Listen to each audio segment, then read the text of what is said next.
तो दोस्तों, आज अकाउंटेंसी में पढ़ेंगे बैंक रिकन्सिलिएशन स्टेटमेंट। इसके एमसीक्यू करेंगे, ठीक है। क्योंकि जो ऑडिट असिस्टेंट का है, यूपीपीसीएल का है, जो वैकेंसी असिस्टेंट अकाउंटेंट और इसमें एनवीएस में ऑडिट असिस्टेंट, उसमें बीकॉम तो लोग करे ही हैं। बेसिक तो जानते ही होंगे। अगर नहीं जानते तो कमेंट करिएगा। थोड़ा और अच्छे से एमसीक्यू बनाऊंगा, एकदम बेसिक से लेके प्रो तक। ये तो दोस्तों भी बेसिक है, ठीक है। इसमें बैंक रिकन्सिलिएशन स्टेटमेंट में कुछ प्लस आइटम माइनस आइटम भी होते हैं, उनको मैं बाद में प्रोवाइड करूँगा अच्छे से। उसके बारे में कैसे आपको अच्छे से समझा सकूँ, मतलब कि उसके अच्छे से नोट्स बना के आपको दे सकूँ, ठीक है। उसको भी जल्दी प्रोवाइड करा दूँगा, पर अभी जल्दी बेसिक ख़त्म कराना है। क्योंकि बेसिक आप पकड़ लोगे ना तो आप जितने कठिन क्वेश्चन है उसको भी आराम से कर लोगे। और दोस्तों, मैंने जो न्यूमेरिकल क्वेश्चन दिए थे पिछले एमसीक्यू में, पर उसका कोई आंसर ही नहीं दिया दोस्तों। क्योंकि वो न्यूमेरिकल जो छोटे छोटे हैं ना, वो आते हैं, इसलिए मैंने पूछा है। आप पिछला पेपर उठाओगे तो उसमें देखिएगा, ज़रूर आएगा। इंक्रीज़ इन एसेट और लायबिलिटी में क्या होता है इफेक्ट, इस स्टेटमेंट से क्या इफेक्ट पड़ेगा, दोनों पे बढ़ेगा कम होगा। पर आप लोग करते ही नहीं हो, कोई बात नहीं, पर भी मैं देता रहूँगा। तो अभी तो बेसिक क्लियर करा दूँ, फिर उसके बाद फिर न्यूमेरिकल थोड़ा सा आऊँगा।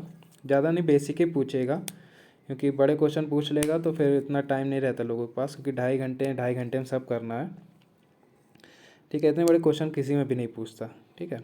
तो दोस्तों स्टार्ट करते हैं, ठीक है। Bank reconciliation statement. दोस्तों, ये स्टेटमेंट बनाया क्यों जाता है, सबसे पहली चीज़ तो ये है।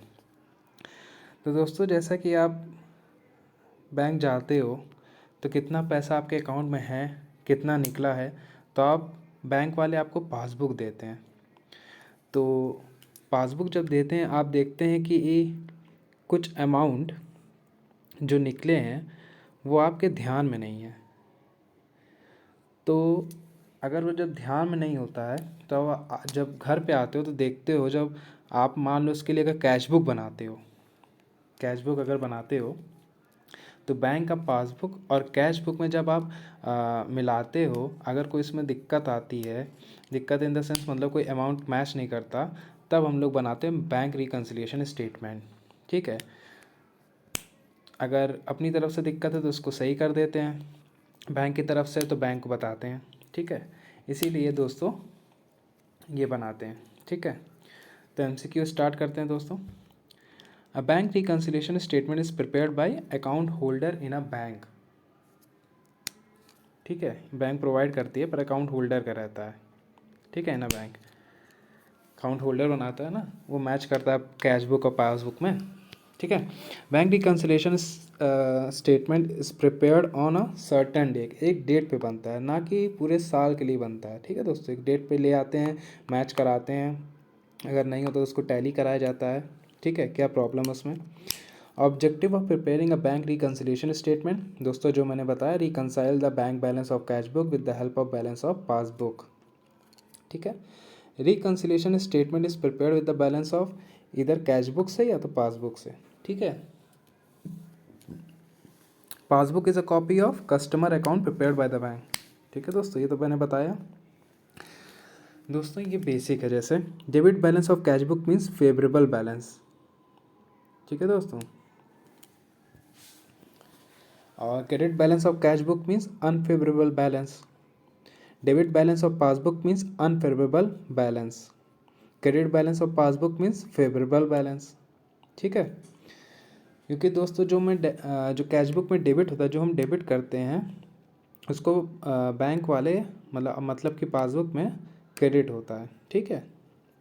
जैसे मैंने अपने बैंक में 1,000 रुपये डाला, ठीक है। मान लीजिए 1,000 रुपये डाला, तो मैं तो डेबिट करूँगा कैश बुक में, पर जो बैंक वाले होंगे पासबुक में क्रेडिट करेंगे, ठीक है। ये कॉन्सेप्ट है इसका। अनफेवरेबल मीन्स अनफेवरेबल और overdraft bank balance means debit balance in the passbook, ठीक है। डेबिट बैलेंस होता है अनफेवरेबल या और ओवरड्राफ्ट बैंक बैलेंस मीन्स, और दोस्तों ओ आ रहा है। If bank reconciliation statement is prepared from the debit balance of cash book, we will get credit balance as per passbook. दोस्तों अगर हम लोग debit balance of cash book बनाते हैं तो credit balance as per passbook बनता है। क्यों बनता है?